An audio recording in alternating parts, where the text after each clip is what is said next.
Сәлеметсіздер ме, құрметті оқушылар? Біз бүгін жаратылыстану пәнінен электр тоғы қалай пайда болады тақырыбындағы жаңа тақырыппен танысатын боламыз. Электр тоғының қалай пайда болғанын білгілеріңіз келсе, менімен бірге болыңыздар.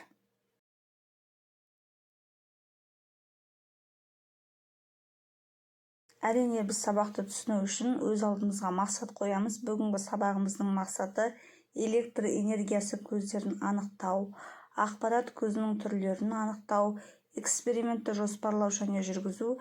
Электр тоғы дегеніміз не, ол қалай алынатынын түсіну болып табылады.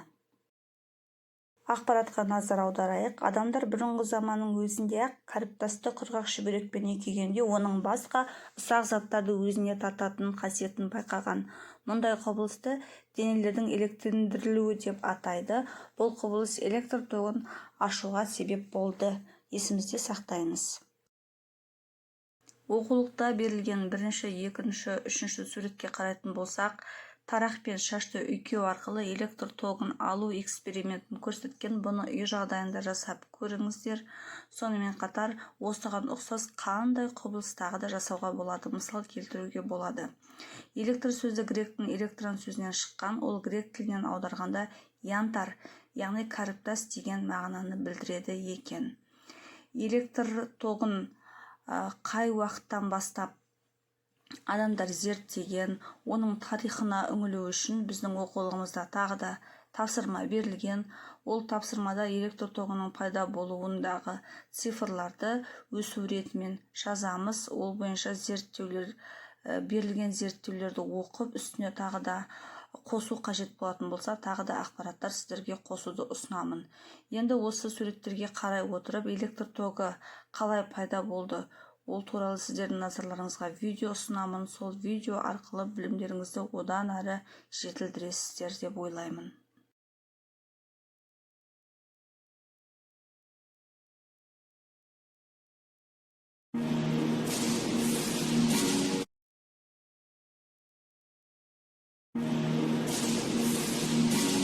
Электр табиғи не адам қолымен жасалатын заряд ағыны.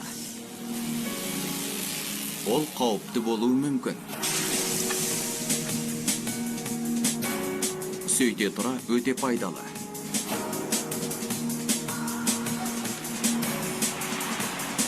Электр атомдық деңгейде пайда болады. Протондардың заряды оң, ал электрондардың заряды теріс. Жалпы электр тек электрондардан тұрады.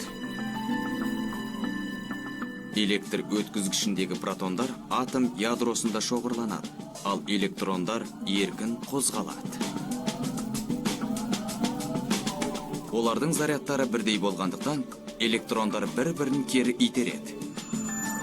Бір электрон қозғалғанда, көршілес орналасқан электрондарды кері итереді. Олар да өз кезегінде басқаларын кері итереді. Электрондар ағынының осы қозғалысы электр тізбегі деп аталады. Электрондар электр тоғын тудыру үшін өткізгіш материал қажет. Мысалы болады: алюминий, алтын және темір. Электрондар өткізгіш бойымен оңай қозғалады. Электрондардың осындай ағыны электр тоғы деп аталады. Электрондардың кез келген нүктедегі энергиясының шамасы кернеу деп аталады. Итеру күші потенциалдар айырымы деп аталады. Бұл екі нүкте арасындағы кернеудің айырымы. Электрон ағынының жылдамдығын ток күші дейміз. Ол ампермен өлшенеді.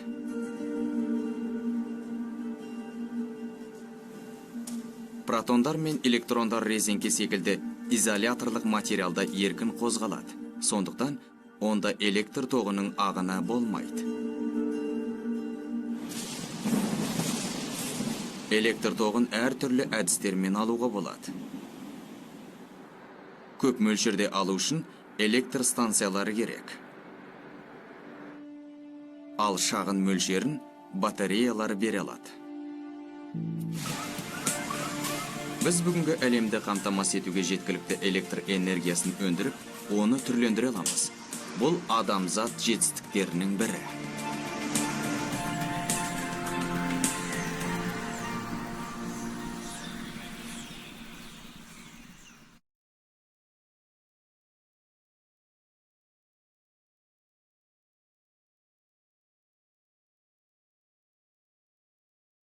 Келесі тапсырмаға назар аударатын болсақ, заттарды қандай әдістермен электрлендіруге болады, осы бойынша өз ойымызды айтамыз және қауіпсіздік шарасы туралы келесі видеоны назарларыңызға ұсынатын боламын. Әрине, электр тоғы бұл өте бір таңғажайып құбылыс, оны әлі де болса зерттеп жатыр. Яғни электр тоғын пайдаланғанда біз әрқашан қауіпсіздік ережесін сақтау керек екенін есімізден шығармауға тиістіміз. Назарларыңызға видеоны ұсынамын.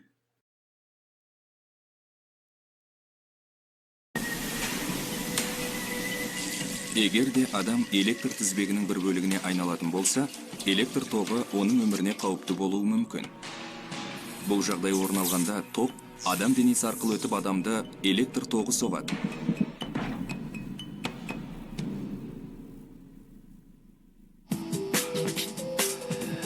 Біз ток соғудан екі түрлі жолмен қорғана аламыз.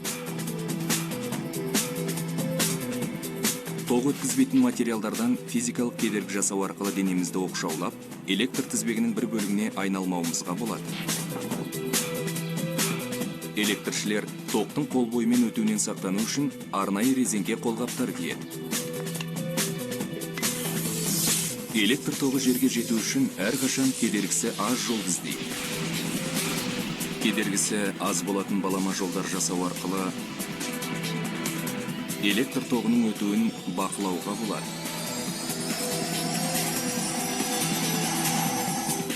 Жайтартқыштар осы қағидамен жұмыс істейді. Олар жоғары өткізгіштік арқылы найзағай тоғын жерге еш кедергісіз өткізеді. Сол арқылы найзағай ғимараттарға тимей, ішіндегі адамдардың аман қалуына мүмкіндік береді. Электр тоғының соғуынан сақтану үшін күнделікті қолданыстағы электр құралдарында оқшаулау және кедергі қағидалары қолданылады.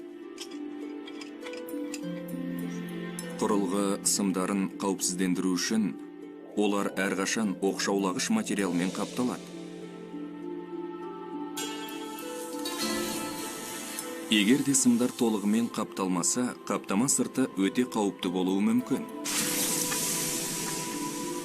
Осындай жағдай орын алғанда, жеріме сымы деп аталатын сым розетка арқылы қаптама мен жер арасында кедергісі аз тікелей жолды қамтамасыз етеді. Осы жол бойымен күшті электр тоғы өткен кезде, құрылғының сақтандырғышы істен шығып, тізбек бұзылады. Осылайша, сіздің өміріңізге төнген қауіп сейіледі.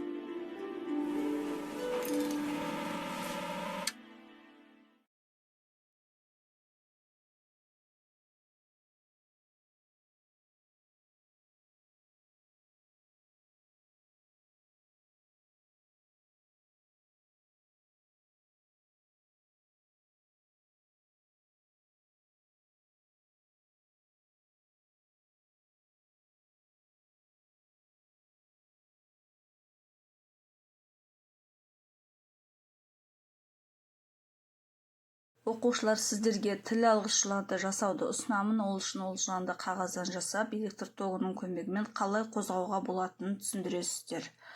Кері байланыс SMS арқылы сіздерге ұсынып отырмын. Сіздер маған бүгінгі сабақ бойынша өте жақсы түсіндім, немесе менің сабақты жақсы түсіндім, немесе әрде сұрақтарым бар деген хабарландыру қалсаңыздар болады.